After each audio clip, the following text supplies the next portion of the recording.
Okay, well, welcome back. There's a lot of people who have been watching my videos. Got a little bit of feedback.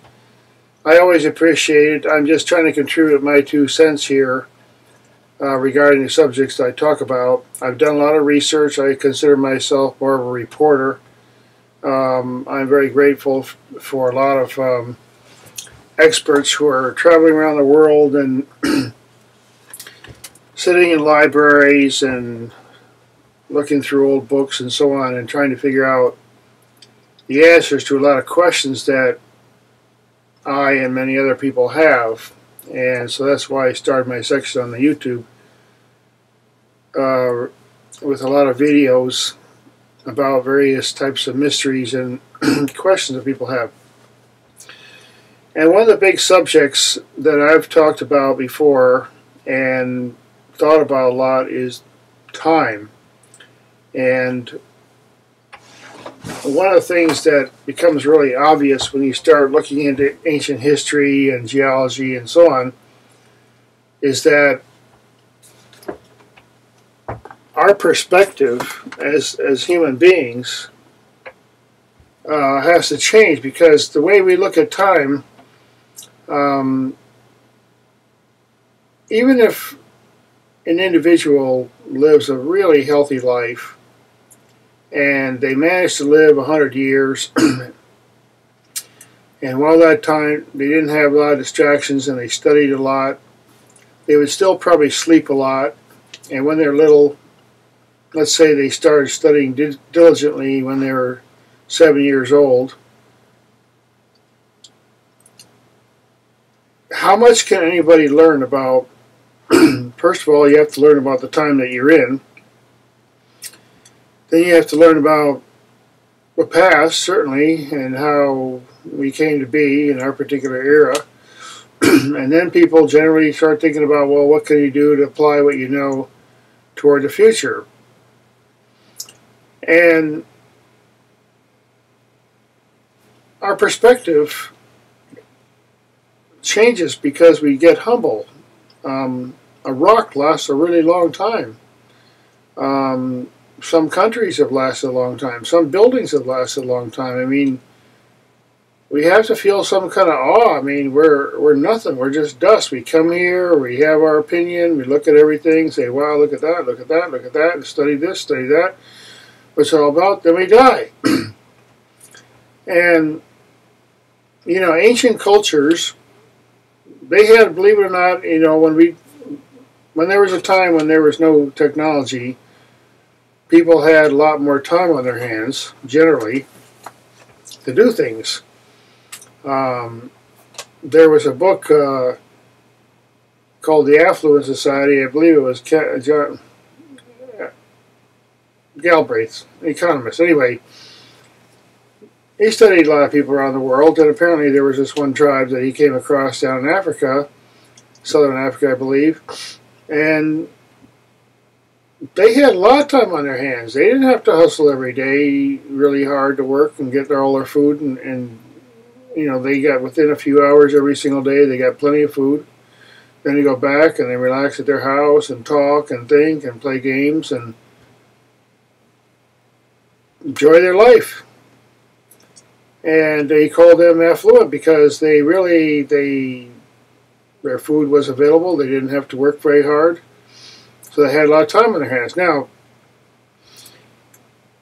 when people have time on their hands, like the ancient people, they think a lot, or it seems so. It seems, because they've written a lot of books and a lot of stories that have talked about their life. And you know, it's interesting because they thought it was really, really important to write all these things down, and some of them were just carved onto rocks, solid rocks that lasted thousands and thousands and thousands of years.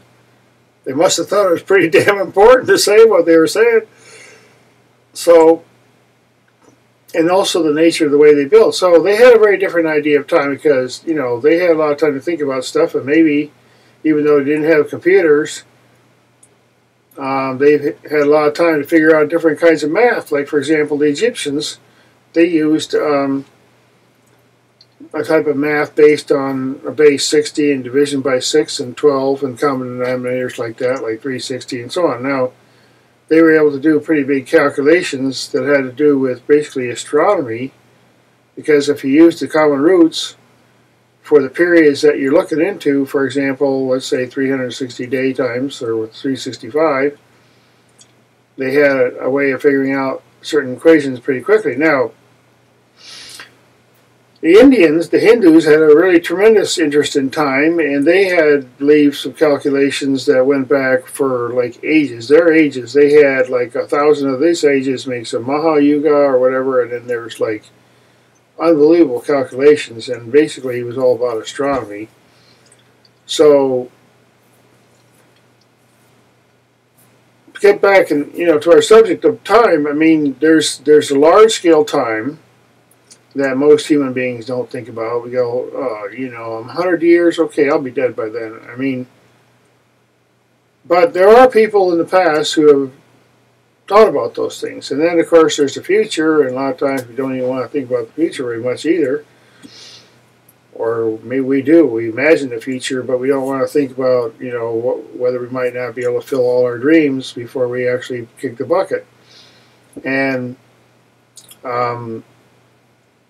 now, the ancient people, aside from also talking about the infinity of time in the future and the tremendous time in the past, they would also talk a lot about